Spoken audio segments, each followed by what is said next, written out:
One thing I always find comforting when traveling is observing the natural environment. This world is constant and continuous, despite crossing boundaries, different languages, different customs. Birds sing, trees bud, the wind blows, and the clouds rain. The sun rises and then sets. Landscape is a language that unites us all. It harbors our deepest emotions, stirs our spirits, and causes us to act. Landscape is the common ground from which all people can communicate.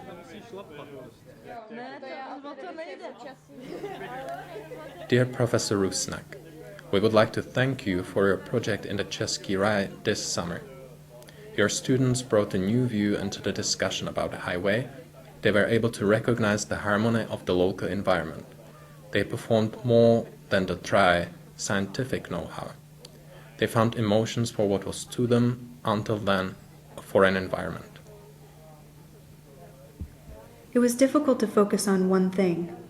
The beauty of the valley and surrounding hills was captivating, but the field patterns and the daily life within the villages attracted my attention even more.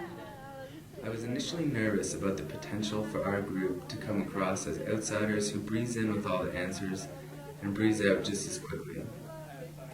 I was wrong. I think we found success by using a soft touch approach. We made suggestions and did not pretend our views were absolute. We thanked our hosts for letting us contribute. In exchange, we were welcomed and truly embraced by our Czech colleagues. I know that we did valuable work for free, but I think the experience we received is something that none of us can put a price tag on. The transnational highway proposal has the potential to severely impact the national environment, the lives of the local inhabitants, and the local tourism operations.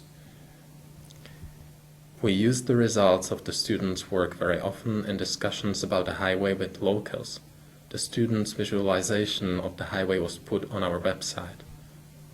Only when I was there did I begin to grasp the idea that protected landscapes are a mosaic of natural and cultural features. That valley loses visual strength if Trotsky Castle is not watching over it. The farmsteads, the fields, the woodlots, the one-street villages, the stone pillars emerging from a planted forest, the castles and chateaux nestled into the ridges and valleys, the campgrounds with old-growth trees lining their entry drive, all merge into a single image, inextricable from each other. It is a perfect fusion of human use and topographic forms, as if the land was a stage for this centuries-old human drama. Without the actors, it is just a stage, a beautiful one, no doubt, but diminished without the people. Today we presented our work to about 60 people, local citizens, our Czech colleagues, and some media. The room was overflowing. I couldn't believe so many people came to hear our ideas. The most remarkable thing to me was the number of elderly people in attendance.